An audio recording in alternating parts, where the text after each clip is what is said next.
ఈ ఉదయకాల సమయంలో మన వాక్య ధ్యానం కోసమై సమూయేలు మొదటి గ్రంథం 25వ అధ్యాయం. సమూయేలు మొదటి గ్రంథం 25వ అధ్యాయం తెరవండి. అక్కడక్కడ కొన్ని వచనాలు మనం చదువుతూ వద్దాం. సమూయేలు మొదటి గ్రంథం 25వ అధ్యాయము మొట్టమొదటిగా రెండవ వచనం.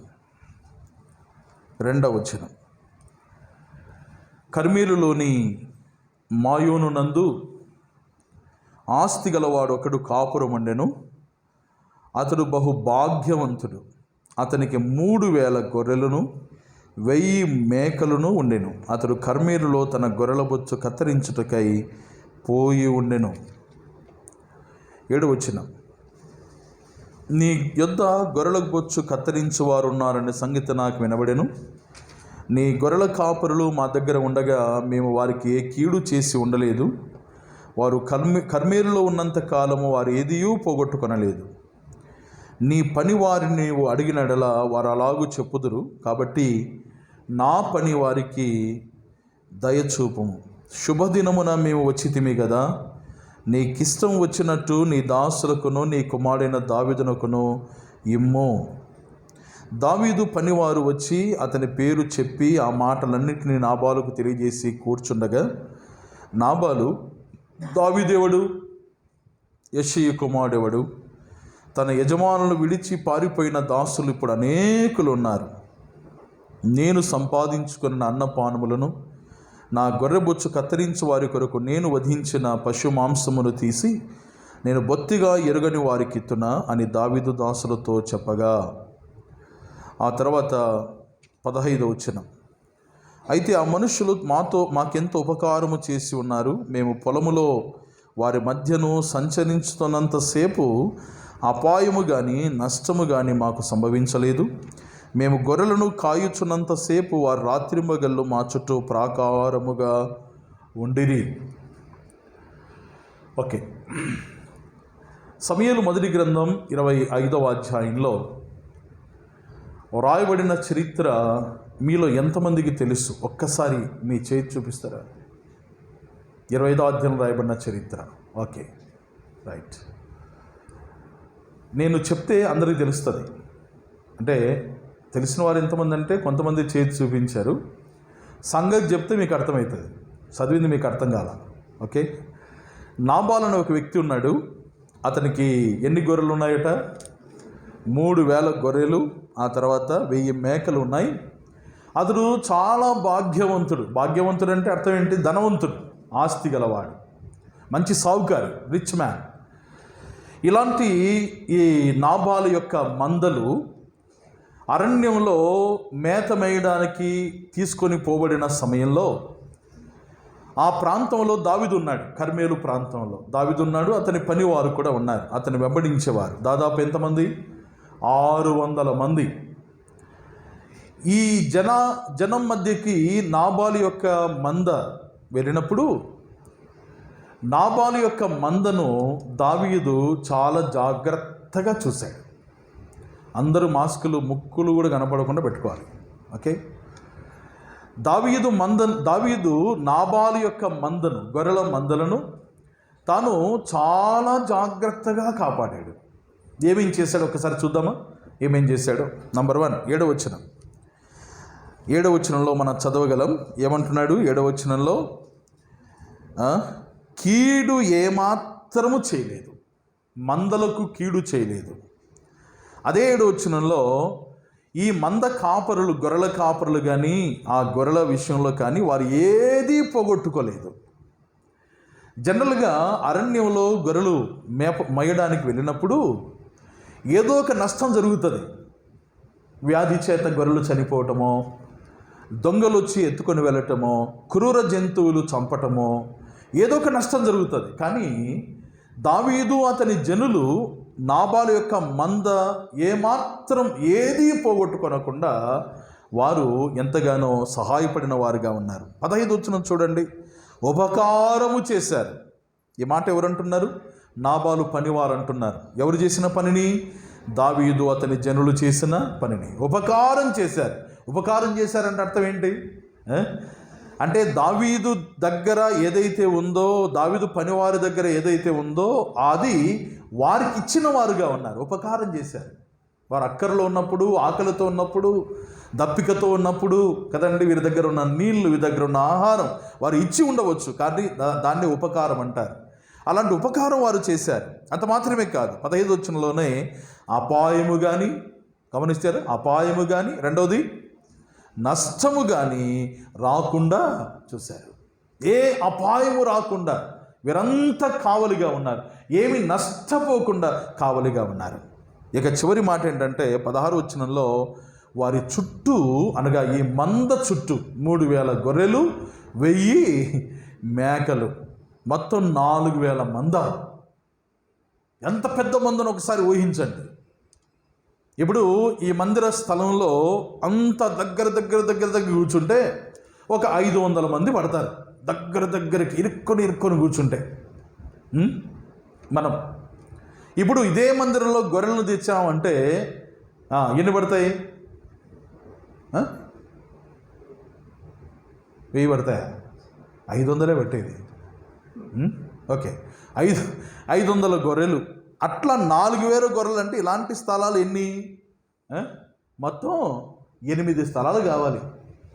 అప్పుడు ఈ బయలంతా పూర్తిగా ఆ రోడ్డు, ఈ వెనక రోడ్డు అంతా కలుపుకొని ఇంత మంద ఆగి ఉంటే రాత్రింబగళ్ళు దావీదు అతని జనులు ఏం చేస్తున్నారు?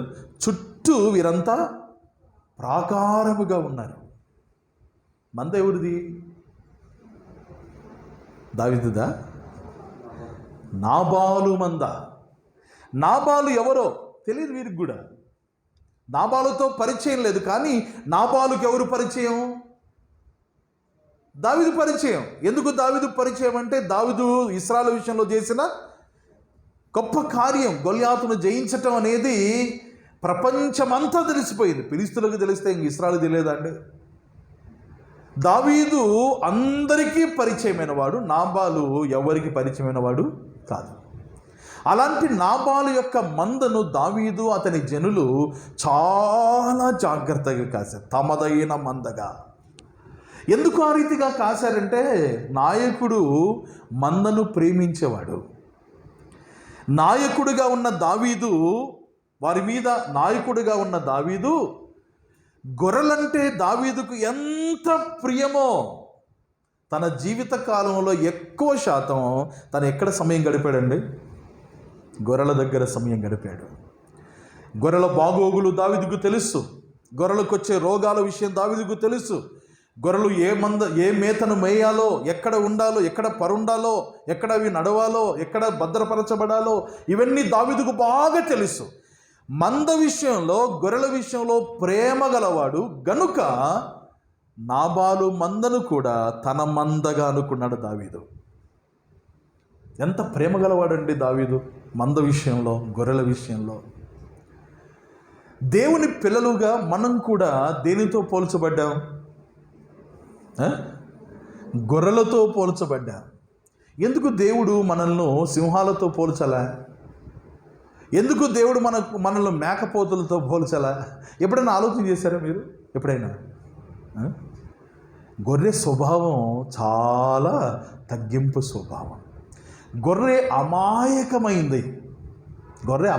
ఉదాహరణ చెప్పాలంటే, ఇప్పుడు గొర్రె నడుచుకుంటూ పోతా ఉన్నాయి. ఒక గొర్రె ఏమి లేకపోయినా, అడ్డం ఏం లేకపోయినా ఒకసారి ఎగిరింది అనుకో, మిగతా గొర్రెలను ఏం చేస్తాయి?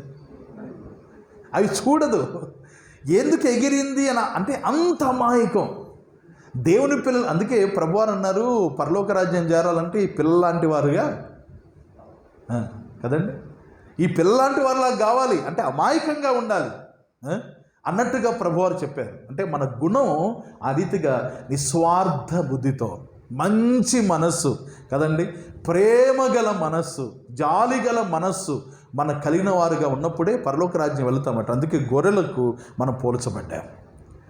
మనం గొర్రెలమై ఉండగా మన ప్రభు అయిన యేసుక్రీస్తు వారు మన మీద ఎంత ప్రేమను కనపరిచాడు. ఆయన గొర్రెలకు మంచి కాపరి. యోహాను సువార్త 10వ అధ్యాయం తెరవండి. యోహాను సువార్త 10వ అధ్యాయం. దావీదు తనవి కాని మందను దావీదు ఎంత బాగా చూసుకున్నాడో, మనల్ని దేవుడు ఎట్లా చూసుకున్నాడో ఒకసారి చూద్దాం. చూడండి, యోహాను సువార్త 10వ అధ్యాయంలో ఆ మాట మనం చూడగలం.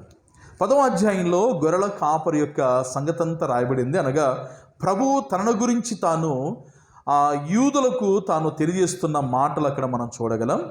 ఆ మాటలు వారికి తెలియజేస్తూ ప్రభువారు ఒక మాట అన్నాడు. ఏమన్నాడో 10వ అధ్యాయంలో మనం గమనిద్దాం. చూడండి, మన గురించి రాయబడిన మాట అది. మన గురించి ఏం రాశాడో చూస్తాం. 10వ అధ్యాయము 15వ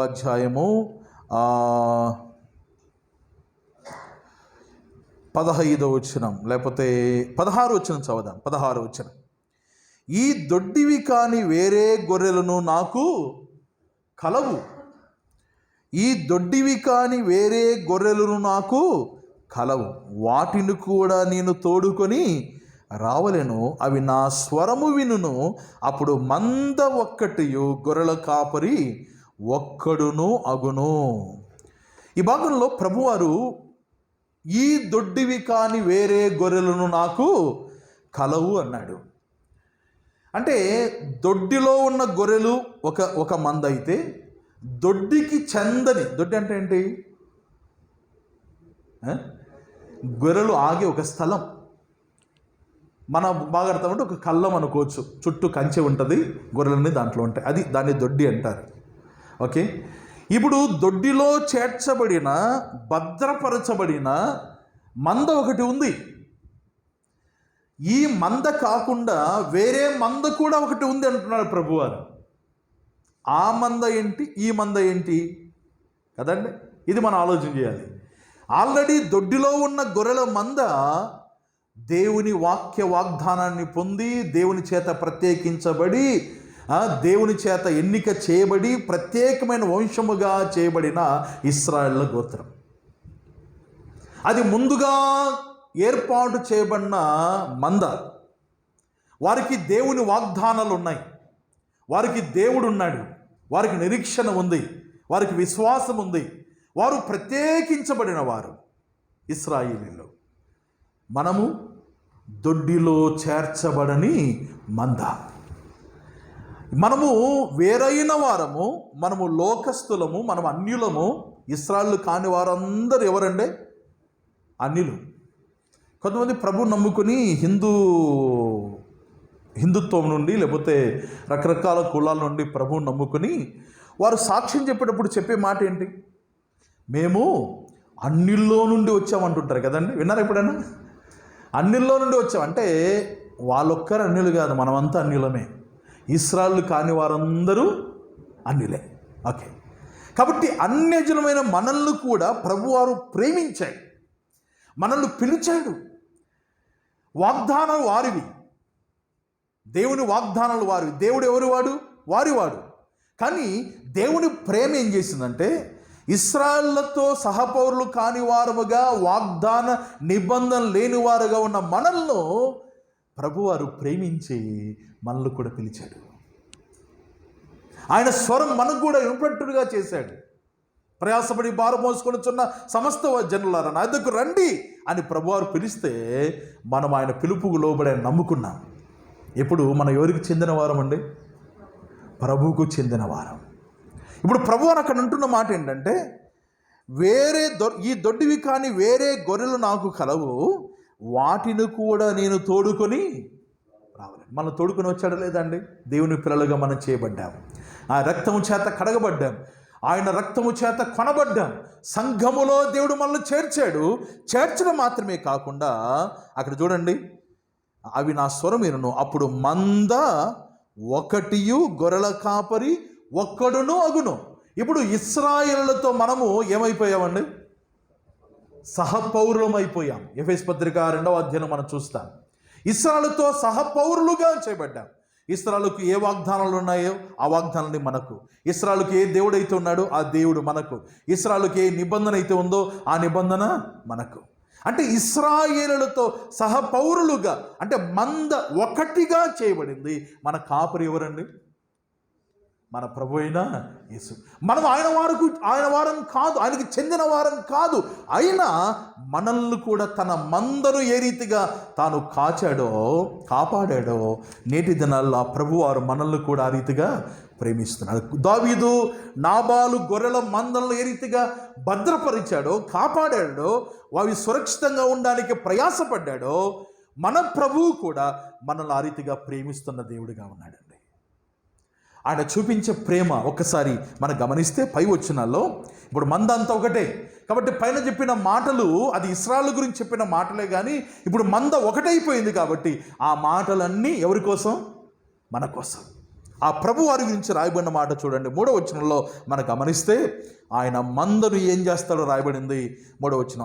అతనికి ద్వారపాలకుడు తలుపు తీయను, గొర్రెలు అతని స్వరం వినును, అతడు తన సొంత గొర్రెలను పేరు పెట్టి పిలిచి వాటిని వెలుపలికి నడిపించును.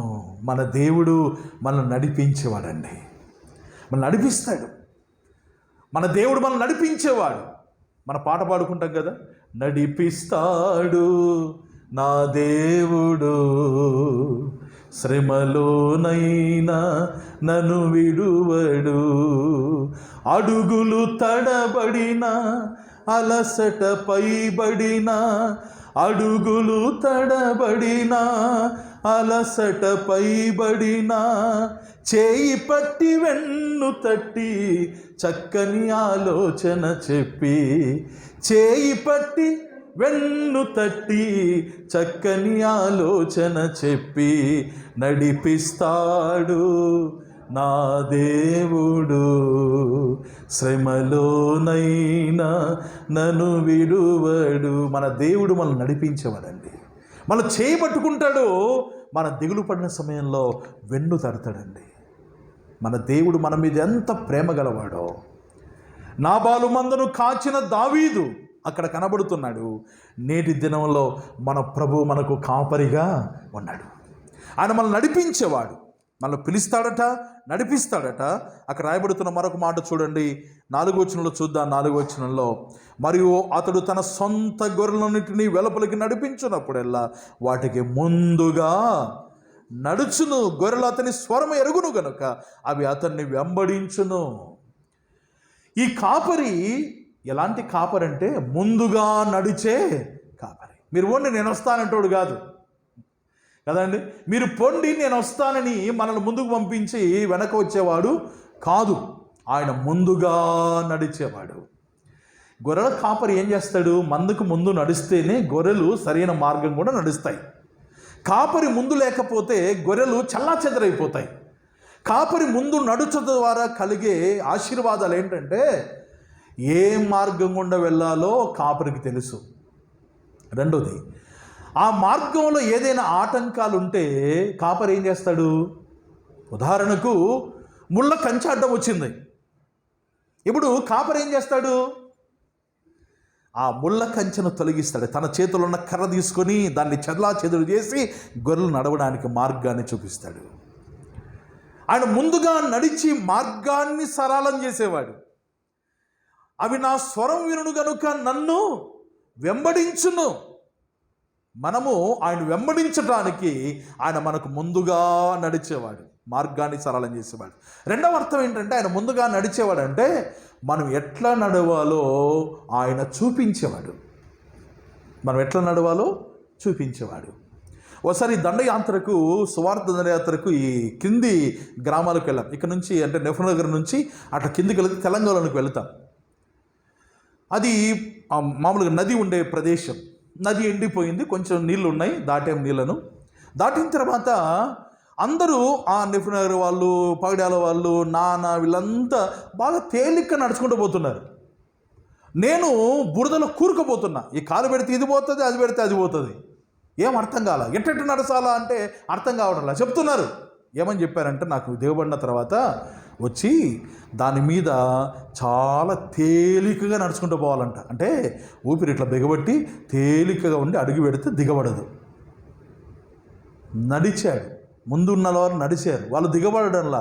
నేను దిగబడకుండా ఉండాలంటే నడిచిన వాడు చెప్పాలి ఇట్లా నడచాలని. మన ప్రభువు కూడా మనకు మాదిరి చూపించాడు. ఆయన మనకు మాదిరి చూపించిన వాడుగా ఉన్నాడు. మనం ఎట్లా నడవాలో కదా, ఏ రీతిగా నడగాలో, ఏ రీతిగా అడుగు వేయాలో, ఎవరు శబ్దం, ఏ రీతిగా అడుగు వేయాలో ఇది మనం ఎరిగిన వారుగా ఉండాలి. ఇది మాదిరి చూపించిన వారు మన ప్రభువారండి. పేతురుపత్రికలో మాట కనబడుతుంది, చదువుదామా? పేతురుపత్రికలో ఆయన మనకు మాదిరి ఉంచిపోయాను. తీస్తారా వచనాన్ని నేను చెప్పకుండానే? తీసారా? మీకు మాదిరి ఉంచిపోయాను. కనబడిందా అండి? ఎవరు చెప్పాకండి. ఎంతమంది కనపడింది? ఒక్కరికి కనపడింది, ఇద్దరికి కనపడింది, ముగ్గురు కనపడింది, ఇంకెవరికి కనపడింది? చూడరు, సాయంత్రం వరకు కనపడతాది. ఓకే, కొన్ని వచనాలు బాగా గుర్తు, నలుగురు కనపడింది. ఇప్పటికి నిజంగా ఒక్కొక్క చేయి లేస్తుంది. దేవుని స్తోత్రం. ఓకే, పేతురు మొదటి పత్రిక 2వ అధ్యాయం 21వ వచనం ఏమని రాయబడింది? చదవన్నా. క్రీస్తు కూడా మీ కొరకు బాధపడి మీరు తన అడుగుజాడల్లో నడుచుకున్నట్లు కదండి. మనం ఎట్లా నడవడానికి? ఆయన అడుగుజాడల్లో నడవడం మనకు మాదిరి. అంటే ఆయన నడక, ఆయన జీవితం మనకు మాదిరికరమైంది. ఇప్పుడు ఎవరిని చూసి మనం నడవాలి? కాపరిని చూచి నడవాలి. ప్రభువు మనకు ప్రధాన కాపరి. సంఘంలో కాపరి కూడా ఉన్నాడు, దేవుని సేవకుడు. కాపరిని చూసి కూడా నడవాలి. కాపరి ఎట్లా ఉండాలి? మందకు మాదిరికరంగా ఉండాలి. మాదిరికరంగా ఉంటే నడవరి, లేకపోతే అంతే కదండి. మన ప్రభువారు మనకు మాదిరిగా ఉన్నవాడు. ఆయన మనకు ముందుగా వెళ్ళేవాడు. ఎంత గంభీరమైన మాట అక్కడ కనబడుతున్నాడు. 3వ మాట చూద్దాం, చూడండి 9వ వచనంలో. అది యోహాను సువార్త 10:9లో ఏనబడింది చూడండి. ఆయన మనకు మేత పెట్టేవాడు. ఆయన మనకు మేత పెట్టేవాడు. 9వ వచనం చదువుతున్నా. నేనే ద్వారమును, నా ద్వారా ఎవడైనా లోపల ప్రవేశించిన వాడు రక్షింపబడినవాడై లోపలికి పోవచ్చు, బయటికి వచ్చొచ్చు. మేత, మన ప్రభువారు మేత పెడతాడండి. పేతురు చెప్పాడు, నువ్వు గొర్రెలను కాయము, గొర్రెలను మేపుము, గొర్రెలను కాయము అన్నాడు కదండి. 3 మాటలు చెప్పాడు. గొర్రె పిల్లలను కాయమన్నాడు, గొర్రెలను మేపుమన్నాడు, గొర్రెలను కాయమన్నాడు. 3 మాటలు చెప్పాడు పేతురుతో యోహాను సువార్త 20వ అధ్యాయంలో. ఓకే, గొర్రెలను మేపేవాడు ఆయనే. మేత ఎక్కడ ఆరోగ్యకరంగా ఉంటుందో ఎవరికి తెలుసు? కాపరికి తెలుసు. కాపరి గొర్రె ఏ మేత తింటే బాగుపడుతుందో, ఆరోగ్యంగా ఉంటుందో కాపరికి తెలుసు.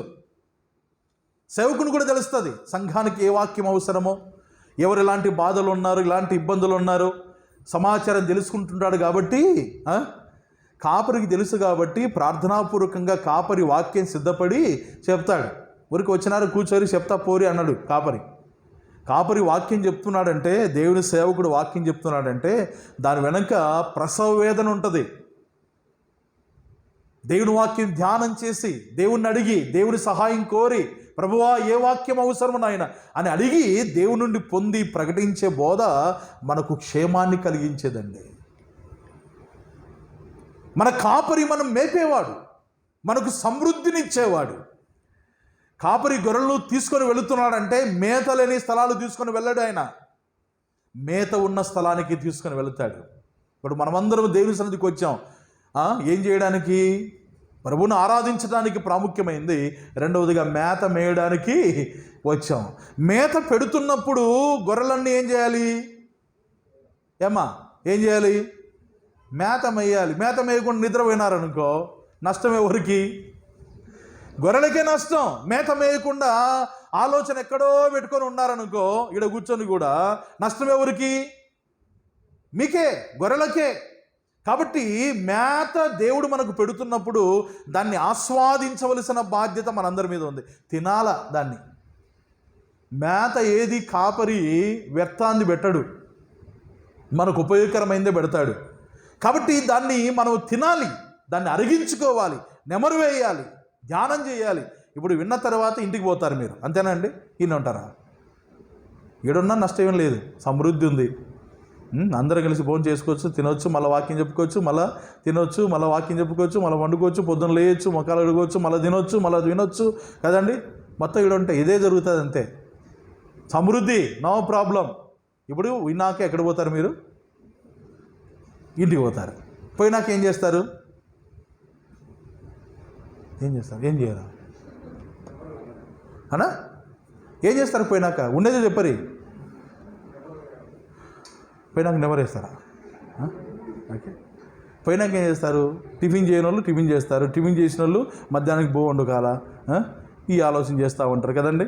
మొత్తం పనుల్లో పడిపోతాం. ఎవరి పనిలో ఆయన పోతే గడ్డిగమ్మ కాడికి పోతాడు, ఎట్లా ఉందో చూద్దాం మొన్ననే వేసుకున్నా అని. ఇంకొక ఆయన అది ఎట్లా ఉందో ఇది ఎట్లా ఉందో చూస్తాడు కదండి. ఎవరి పనుల్లో వాళ్ళు మునిగిపోతాం. నిజమా కాదండి? దేవుని పిల్లలుగా మనం ఎంత పనిలో ఉన్నా మనం చేయవలసి, ఇప్పుడు సహోదరుడు నాడు ఏం చేయాలి? మనం నెమరు వేయాలి దేవుని వాక్యాన్ని.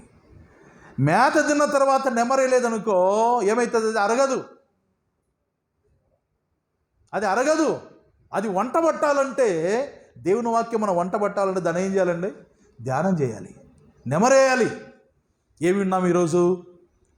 అన్న ఏం చెప్పాడు? దేవుని వాక్యం ఎక్కడ చదివాం? ఏ సంగతులు విన్నాం? ఇవన్నీ జ్ఞాపకం చేసుకోవాలి. జ్ఞాపకం చేసుకుంటే అవి మనకు అర్థమవుతాయి. అప్పుడు ఏమనుకుంటామంటే, నా దేవుడు నన్ను మేపేవాడు, నా దేవుడు నన్ను నడిపించేవాడు. ఇవన్నీ మన హృదయంలో భద్రపరచబడితే ఇంకా ఎన్ని కష్టాలు వచ్చినా ఎన్ని బాధలు వచ్చినా భయపడనే. ఎందుకు? దేవుడు నాతో ఉన్నాడు. ఇది ధ్యానం చేయలేదనుకోండి, నెమరు వేయలేదనుకోండి, ఇంటికి పోయినాక మర్చిపోయినాం అనుకోండి, ఇప్పుడు బాధలు వస్తే ఏం చేస్తాం కదండి? ఇబ్బందులు వచ్చినాయనుకోండి, సమస్యలు వచ్చినాయనుకోండి, ఏం చేస్తాం? కృంగిపోతూ ఉంటాం. కారణం ఏంటంటే పెట్టిన మేతను నెమరు వేయకుండా ఉన్నాం కనుక. కాబట్టి మన దేవుడు మనకు మేత పెట్టేవాడు. మనకి ఏ మేత అవసరమో ఆయనకు తెలుసు. మన చెలిమిలకు వెళ్తే మేము వెళ్ళేసరికి అక్కడ గ్రైండ్ తిరుగుతూ ఉంది. వాళ్ళకు పశువులు ఉన్నాయి, ఎద్దులు ఉన్నాయి, బరగొడ్లు ఉన్నాయి, పశువులు, ఎద్దులు బలమైన ఎద్దులు ఉన్నాయి. ఆ బండలాగడానికి కూడా తీసుకుపోతారు దాన్ని. వాళ్ళు ఇది గ్రైండర్ పెట్టారనమాట. ఏం పెడుతున్నారు మీరు అంటే ఏదేదో చెప్పారు వాళ్ళు. కనగ చెక్క, ఆ చెక్క, ఆ పొట్టు, ఈ పొట్టు మొత్తం వేసి గ్రైండర్లు వేసి కదండి మెత్తగా రుబ్బి పెడతారట నీళ్ళలో కలిపి. ఎంత శ్రద్ధగా అవి పెట్టకపోతే ఏమవుతుందంటే, అవి పెట్టకపోతే ఎద్దులు బలహీనం అయిపోతాయి. కాబట్టి కాపరి ఏం చేస్తాడంటే మనకి ఏది అవసరమో అది ఆయన పెట్టేవాడుగా ఉంటాడు. కాబట్టి కొన్నిసార్లు కొంతమంది వాక్యాన్ని ఏం చేస్తున్నారంటే ఎందుకు లేబో అనుకుంటారు. ఎవరికి నష్టం? మందకే నష్టం. కాబట్టి మన దేవుడు మనల్ని మేపేవాడు. అది 3వ సంగతి. 4వది చూడండి, 10వ వచనం చదువుదాం. యోహాను సువార్త 10వ అధ్యాయం 10వ వచనం. దొంగతనమును హత్యను నాశనమును చేయుటకు వచ్చును గాని మరి దేనికిని రాడు. గొర్రెలకు జీవము కలుగుటకును అది సమృద్ధిగా కలుగుటకును నేను వచ్చితనని మీతో నిశ్చయముగా చెప్పుచున్నాను. ఈ కాపరి ఏం చేస్తాడట? మందకు జీవాన్ని ఇస్తాడు. బ్రతకడానికి జీవం అవసరం. జీవం లేకపోతే ఏమైపోతారు? చచ్చిపోతారు. కాబట్టి జీవాన్ని ఇచ్చేవాడు ఆయనే. అపొస్తలుల 17వ అధ్యాయంలో ఆయన మనం ఉనికి కలిగి ఉండడానికి ఊపిరినిస్తున్నాడు. ఆయన జీవాన్ని ఇచ్చేవాడు. మన బ్రతకడానికి జీవాన్ని ఇచ్చేవాడు ఆయన. మేతనిస్తాడు. రెండవది జీవాన్ని మన బ్రతికించేవాడు ఆయనేనండి. ఈరోజు మనం బ్రతికాం. ఎందుకు బ్రతికాం? ఎట్ట బ్రతికాం? అన్నా చాలా జాగ్రత్తగా ఉన్నానా, నేను కరోనా రాకముందే మందులు వేసుకుంటున్నా, వేడి నీళ్ళు తాగుతున్నా, ఆవిరి పట్టుకుంటున్నా, అందుకే బతుకున్నా అంటారా? అంటారా అండి? ఎవరు బ్రతికించారు మనల్ని? దేవుడు జీవం ఉంచాడు మనల్లో. మన శక్తి సామర్థ్యం ఏదీ లేదండి. మందులు వేసుకున్న సావలేదా? మొన్న ఒక ఆయన నాకు వాట్సాప్లో ఒక మెసేజ్ పంపించాడు. కరోనా వచ్చి సావాలనేనా? రోగం వచ్చి చచ్చిన వాళ్ళు లేరా? అది మీకు కూడా పంపిస్తే ఎఫ్రాతలో పెడతా, వినండి, బలం ఉంది అది. అనేక మంది చనిపోతున్న దేవుడు మనల్ని ఎందుకు బ్రతికించాడండి? ఆయన కృపచేత బ్రతికించాడు. ఈరోజు మనం బ్రతికున్నామంటే, బ్రతికి బట్ట కడుతున్నామంటే అది కేవలం ఎవరి కృప? అది ఎప్పుడు మర్చిపోకూడదండి. అది మర్చిపోయామంటే పోతాం అంతే. అంటే పోయిన వాళ్ళలో మర్చిపోయిన వాళ్ళని కాదు నేను చెప్పడం. దేవుడు వారిని పిలుచుకున్నాడు, భక్తులను పిలుచుకున్నాడు. వారు ఇక్కడ ఉండడం మంచిది కాదు అనుకున్నాడు, పిలుచుకున్నాడు. మన వంతు ఎప్పుడో. అయితే ఈరోజు మనల్ని జీవించడానికి దేవుడు జీవాన్ని ఇచ్చాడండి. ఆయన మనల్ని జీవింపజేస్తున్నవాడు. మనకు నిత్య జీవాన్ని ఇచ్చాడు. ఆత్మీయంగా మనం ఈ లోకంలో జీవించడానికి ఆయన మనకు సమస్తాన్ని అనుగ్రహిస్తున్నవాడుగా ఉన్నాడు. అదే 11 వచ్చిన చూద్దాం, చూడండి. ఆయన ప్రాణము పెట్టేవాడు. మన కొరకు ప్రాణం పెట్టాడు, తన గొర్రెలుగా మనల్ని చేసుకున్నాడు. 11 వచ్చిన రాయబడింది, ఆయన ఇంకనూ ప్రాణం పెట్టడానికి ఇష్టపడుతున్నవాడు. అందుకే ఎఫెసీ పత్రిక 5వ అధ్యాయంలో ఆయన మన కొరకు తన్ను తాను అప్పగించుకొనెను అనే మాట చూస్తాం. గతంలో చూశాను. ఆయన అప్పగించుకొనెనంటే ఆయన ఒకసారి వినాలి అందరు జాగ్రత్తగా, ఆయన ఒకసారి మన పాపము నిమిత్తమై అప్పగించబడ్డాడు, సిలువ వేయబడ్డాడు. నేటికి ఆ ప్రభువారు ప్రాణము పెడుతూనే ఉన్నాడు మన కోసం. ఆ ప్రభువారు మన కోసం ప్రాణం పెడుతున్నాడంటే అర్థం ఏంటంటే, ఇప్పుడు ప్రభువారు ఏం చేస్తున్నారు పరలోకంలో మనకందరికీ తెలిసింది. ఏం చేస్తున్నాడు ఆయన? అమ్మా ఏదో చెప్తున్నారు అనపల్లా. తండ్రి కుడిపార్శ్వాన కూర్చొని ఏం చేస్తున్నాడు? విజ్ఞాపన. ఎవరి కోసం చేస్తున్నాడు? మన కోసం. మన కోసం విజ్ఞాపన చేస్తున్న వాని లక్షణం ఏంటంటే, ఇప్పుడు ఆయన మన కొరకు విజ్ఞాపన చేయాలంటే మన మీద ఏముండాలి? ఆయనకు ప్రేమ ఉండాలి, మన మీద ప్రాణం ఉండాలి కదండి. ఆయన మన కొరకు ప్రాణం పెట్టేవాడు గనుక మన కొరకు ఎంతో. ఒక భక్తుడు అన్నాడు, ఆయన శిలువ మరణం పొందినప్పుడు పొందిన వేదన కంటే నేటి దినాల్లో ప్రభువారు విజ్ఞాపనలో పొందుతున్న వేదన ఇంకా అధికం అన్నాడు. ప్రభువారు శిలువ మరణాన్ని ఎన్నిసార్లు పొందాడండి? ఒక్కసారే, అంతేనా? ఒక్కసారే ప్రపంచంలో ఉన్న మానవులందరి కోసం, అప్పుడు ఉన్నవారి కోసం, అప్పుడు లేని వారి కోసం, ఇక రాబోతున్న వారి కోసం, అందరి కోసం ఆయన ఒక్కసారి బలిగా అప్పగించబడ్డాడు. అంతే, ఆడికి అయిపోయింది, చాప్టర్ క్లోజ్.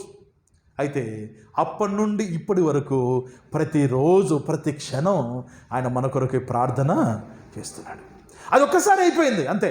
3 గంటల్లో శిలువ మరణం అయిపోయింది, లేకపోతే 3.5 సంవత్సరాల్లో శిలువ మరణం అయిపోయింది. దానికి సిద్ధపాటు ఆ సంగతి అంతా అయిపోయింది. కానీ నేటి దినం వరకు ప్రభు వారి విజ్ఞాపనలో ఎంత మన కొరకు వేదన పడుతున్నాడు చూడండి. అది మనకు గుర్తించి ఆయన మన కొరకు ప్రాణము పెట్టేవాడు. మన మీద ఎంత ప్రేమ చూపేవాడు మన ప్రభువారు. నాబాలు మందను కాచిన దావీదు కంటే మన ప్రభువారు ఎంత ప్రేమ గలవాడండి మన విషయంలో. మన కొరకు ప్రాణం పెడుతున్నవాడు. అంత మాత్రమే కాదు, ఆయన మన పరిస్థితిని ఎరిగినవాడు. 15 వచనం రాయబడింది, ఆయన గొర్రెలను ఎరుగునంటే అర్థం ఏంటి? మన పరిస్థితులన్నీ ఆయనకు తెలుసు.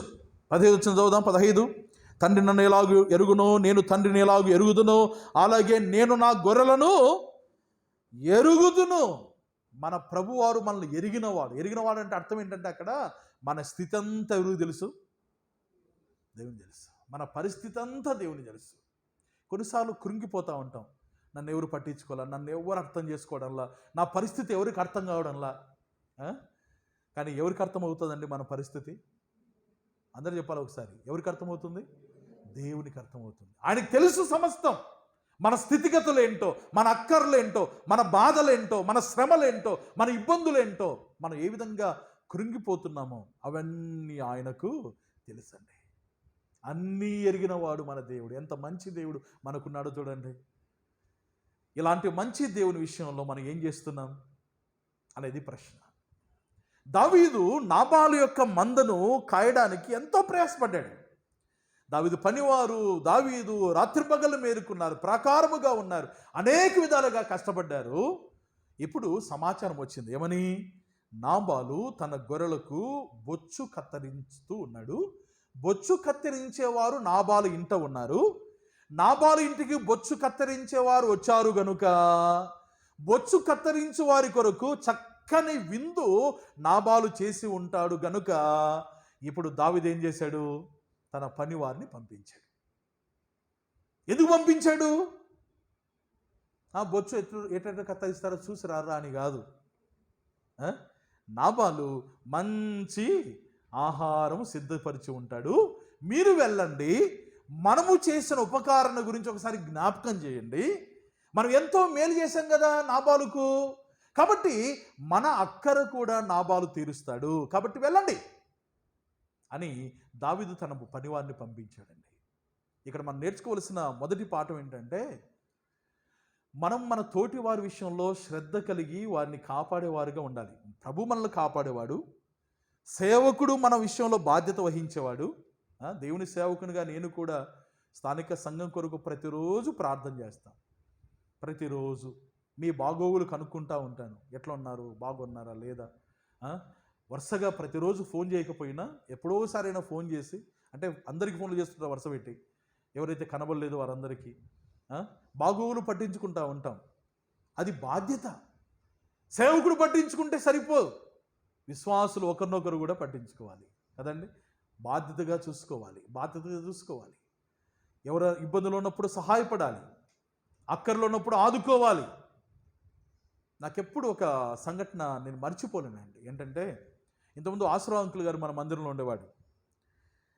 ఆయన సహవాసములు ఉన్నప్పుడు ఆయనకున్న మంచి లక్షణం ఏంటంటే, ఎప్పుడు నాకు గుర్తొస్తుంది ఏంటంటే, ఆయన బజారుకు వచ్చి నాకు ఫోన్ చేస్తాడు. జాషువా ఏం చేస్తున్నావు? అంకుల్ ఇంట్లో ఉన్నాను. సునీత ఏం చేస్తుంది? వంట చేస్తున్నట్టుంది అంకుల్. ఓకే, ఏం చేస్తుంది అడుగు అంటాడు. అంటే సునీత ఏం చేస్తున్నా? పలాన్ చేస్తున్నా. ఓకే అంకుల్ ఏదో చేస్తుందా? లేదా నువ్వు ఎంటరా బజారుకు రా అంటాడు. ఏం అంకుల్ అంటే, లే నువ్వు రా బండేసుకొని రా అంటాడు. పోతే ఏం లేదు, ఆంటీ చికెన్ తీసుకురామనింది, నేను చికెన్ కోసం వచ్చినా, మీరేం చేసుకుంటున్నా అడిగాను, మీరు కూడా చికెన్ తీసుకుపోండి. ఆయన ఏది తింటే సేవకుడు అది తినాలి, అది ఆయన ఒక ఆశ. ఎప్పుడు మర్చిపోనండి. అనేక సార్లు ఆయన ఆ రీతిగా మమ్మల్ని ప్రేమించిన వాడు. మనం ఒకరినొకరు ఆ రీతిగా ప్రేమించుకోవాలి. మనం కడుపుని తిని అనుకుంటే నిద్రపోతే ఏం లాభం కదండి. నాబాలు తన మంద కాకపోయినా దావీదు ప్రేమించాడే.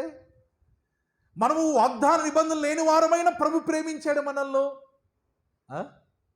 మనల్లో అయితే కదండి, మన ఊరోళ్ళు అయితే, మన సందోళ్ళు అయితే, మన పక్కింటోళ్ళు అయితే, మన బంధువులు అయితే లేదు బైబిల్లో.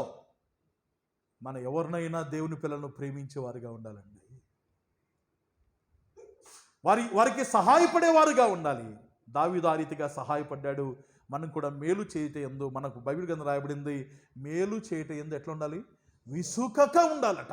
విసుకే రాకూడదు. మేలు చేస్తూనే ఉండాలి. ఎంతకాలం మేలు చేయాలి? బతికినంతకాలం మేలు చేయాలి, చేస్తూనే ఉండాలి. అదండి బైబిల్ గ్రంథంలో రాయబడింది. కనికరం గల వారు ధన్యులు, వారు కనికరించబడుదురని రాయబడింది. మన కనికరం చూపిస్తే దేవుడు మనల్ని కూడా కనికరిస్తూనే ఉంటాడు. మన సహాయపడితే దేవుడు మనకు సహాయపడుతూనే ఉంటాడు. మనం విత్తుతూ ఉంటే దేవుడు మనకు పంట ఇస్తూనే ఉంటాడు. మనం కొలిసేదాన్ని బట్టే దేవుడు మనకు ఇవన్నీ మనకు తెలుసు, కానీ చేయం కదండి. చేస్తున్నామా?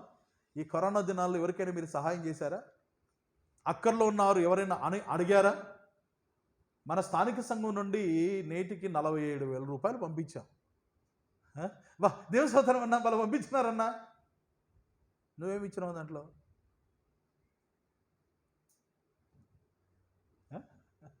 దేవుని స్తోత్రం అన్నా, భలే ఇచ్చినారు కదన్నా.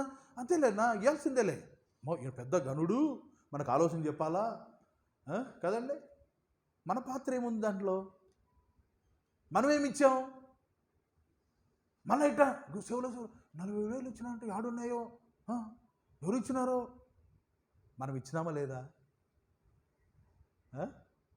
మనం సహాయపడట ఎందు విసుకక ఉండాలండి. మేలు చేయటం ఎందు అలయక ఉండాలి, పోకూడదు. ఎంత ఇస్తే అంత ఆశీర్వాదం. నేను వాట్సాప్లో కూడా పెట్టాను, పరలోకంలో ధనం గుర్చుకోవడానికి ఇది మంచి సమయం. ఎంతైనా కూర్చుకోవచ్చు అండి. కరోనా వచ్చిందంటే విశ్వాసులకు పండగ. ఏమన్నా అట్లాంటివి పండగనా? భయపడి సచ్చుంటే, వాకులు వేసుకొని ఇంట్లో కూర్చుంటే కదండి. పరలోకంలో కూర్చుకోవడానికి దగ్గర పెట్టుకుని ఏం చేస్తామన్నా? లక్షలు బ్యాంకులో పెడితే పిల్ల కట్నం ఇవ్వాలా, ఇల్లు కట్టించుకోవాలా, అది చేయాలా, ఇది చేయాలా అని బ్యాంకులో పెడితే ఇంకా పెళ్లి సంబంధం రావడంలా కరోనాతో. ఇల్లు కట్టించుకోవాలంటే ఇసుకైనా దొరకడంలా, గౌండాలా రావడంలా కరోనాతో.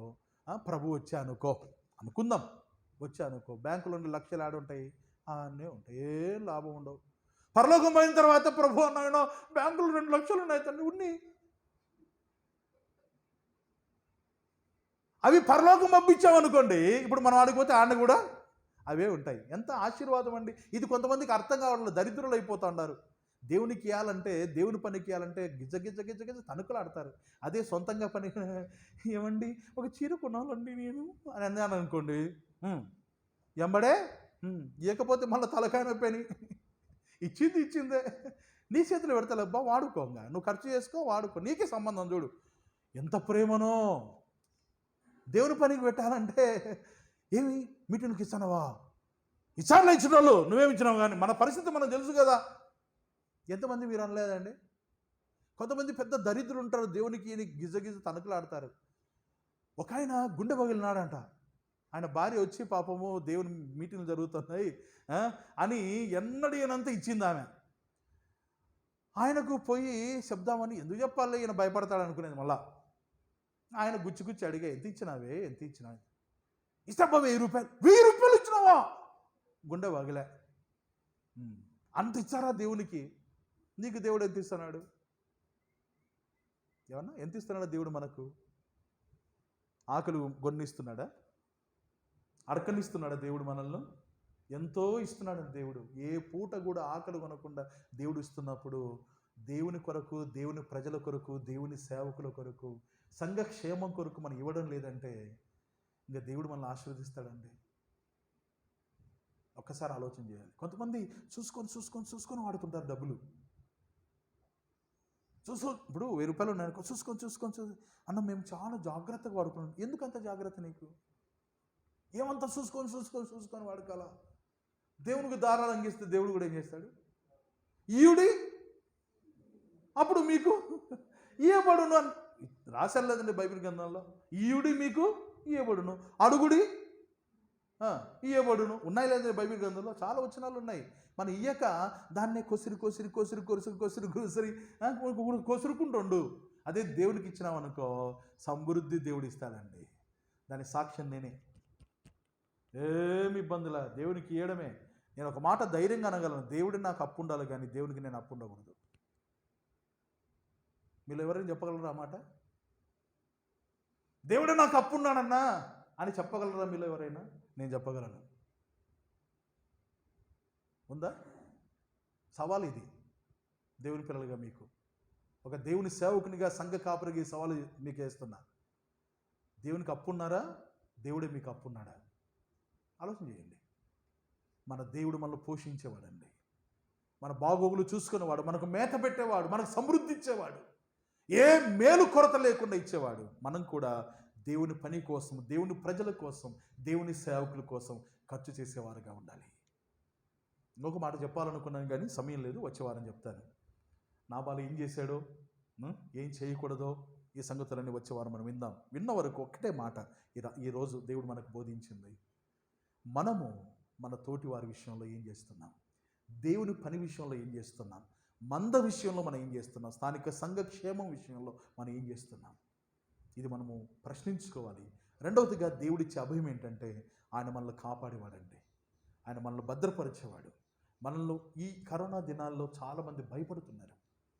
ఎంత భయం అంటే అంత భయం. జాగ్రత్తగా ఉండటం మంచిదే కానీ భయపడడం మంచిది కాదు. జాగ్రత్తలు తీసుకోవడం మంచిదే కానీ భయపడడం మంచిది కాదు. దేవుడు మనతో ఉన్నాడండి. దేవుడు కాపాడుతాడు. ఒకవేళ దేవుని పిలుపు వచ్చిందనుకోండి, పోయిన సంవత్సరం నేను పోవాల్సింది మామూలుగా అయితే. పోయిన సంవత్సరం ఆగస్టు నా బర్త్డే రోజు. ఎప్పుడు నా బర్త్డే తెలుసా మీకు? 6 అంటున్నారు ఎవరో. ఓకే, 6 ఆగస్టు 6వ తారీఖే ఫట్టానాల్సింది. కానీ దేవుడు తన మహాకృప చేత బ్రతికించాడు. ఈ సంవత్సరం పిలిచాడు అనుకోండి, రెడీ. ఎప్పుడు పోనీకైనా కానీ ప్రభు సన్నిధికి. పరలోకంలో డబ్బులు ఉన్నాయి, వీడికంటే ఆడనే ఎక్కువ డబ్బులు ఉన్నాయి. ఆడ డబ్బులు ఉంటే పోతాం, ఆడుంది కాబట్టి పోతాం. నాకు సిద్ధం ఎప్పుడైనా, నో ప్రాబ్లం. ఈరోజు దేవుడు పిలిచినా పోతా. మీరు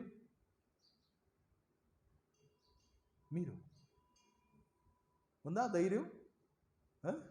దేవుని కాడికి పోవడానికి ధైర్యం ఉందా? బాధలు కష్టాలు వచ్చినప్పుడు ఇబ్బంది సస్తే బాగుంటుంది. నేను దేవుడు నన్ను తీసుకోతండి. ఎందుకు తీసుకుంటాడు దేవుడు నిన్ను? ఏమన్నా చేసింటే కదా దేవుని కోసం తీసుకునేకి దవగ్గిన. ఏం చేయక తీసుకు ఆడ నష్టం స్థలం. ఈడ రైతు వచ్చి పనివాడిని ఏమన్నాడు, ఈ చెట్టు ఎందుకు ఉండాలి ఈడ, ఈ స్థలము ఈడున్న వేస్ట్ నువ్వు, మళ్ళీ ఆడకపోతే ఇంకెందుకు లాభం. అందుకే దేవుడు ఇంకా పెట్టాడు, ఈ సంవత్సరం కూడా ఉండనిమ్ము, ఈ కరోనాలో కూడా ఉండనిమ్ము. దేవుడు బ్రతికించాడు. నేను పోవాల్సిందే, మనోహర్ పోవాల్సిందే కదా, పోవాల్సిందే కదా. కరోనా వచ్చి ఇంతకుముందు బతికినాం. ఎందుకు బతికినాం? ఇంకా ఏదో చేయాల్సి ఉంది. నాకు కరోనా రాలేదన్నా దేవునికి స్తోత్రం. ఎందుకు రాలమ్మా? ఏదో చేయాలి దేవుని కోసం, అందుకే ఉంచాడు. ఆరోగ్యవంతునిగా ఉండి ఆరోగ్యవంతురాలు ఉండి ఏదో చేయాలి దేవుని కోసం. దావీదు చేశాడు నాబాలు మందకు. దేవుడు మనల్ని కాపాడుతున్నాడు. ఆ అభయం మనకు కలిగిన వారుగా ఉండాలి, మనం కూడా ఉపకారం చేసేవారుగా ఉండాలి. అటు ఆశీర్వాదాన్ని దేవుడు సమృద్ధిగా మనకు అనుగ్రహించునుగాక. తల వంచండి, ప్రార్థన చేద్దాం. అందరూ తలలు వంచండి, కళ్ళు మూయండి. ఒక్కసారి మనం ఆలోచించేద్దాం. మన ప్రభువారు మన ఎంతగా ప్రేమిస్తున్నాడో, ఎంతగా మన విషయంలో భద్రత కల్పిస్తున్నాడో, ఆయన కాపుదల మన విషయంలో ఎంత ఉందో మన తలంచుకొని ధైర్యపరచబడదాం. దేవుడు మనకు తోడుగా ఉన్నాడు. ఆయన ఎల్లప్పుడూ తోడుగా ఉండేవాడు. దావీదు నాబాలు మందకు తాను ఎంతగానో ఉపకారం చేశాడు, మేలు చేశాడు. తనది కాదు మంద, కానీ తాను మేలు చేశాడు. కానీ దేవుని పిల్లలుగా మనమంతా కుటుంబానికి చెందిన వారం, మన తోటి వారి విషయంలో మనం ఏం చేస్తున్నాం? దేవుని కాపుదల మనకు ఉండగా దేవుని పిల్లలకు మనం ఏం చేస్తున్నాం? ప్రశ్నించుకుందాం, సరిచేయబడదాం, దేవుని మహిమపడదాం. ప్రియ తండ్రి, మీ నామానికి స్తోత్రాలు. ఉదయకాల సమయంలో మీరు అందించిన మీ మాటలను బట్టి మీరు స్తుతిస్తున్నాం. నిజంగా మా గొప్ప కాపరిగా ఉన్న మా ప్రభు అయిన యేసుక్రీస్తు వారిని బట్టి మీకు స్తోత్రం. మా కొరకు ప్రాణం పెట్టే కాపరి మాకు దొరికాడయ్యా.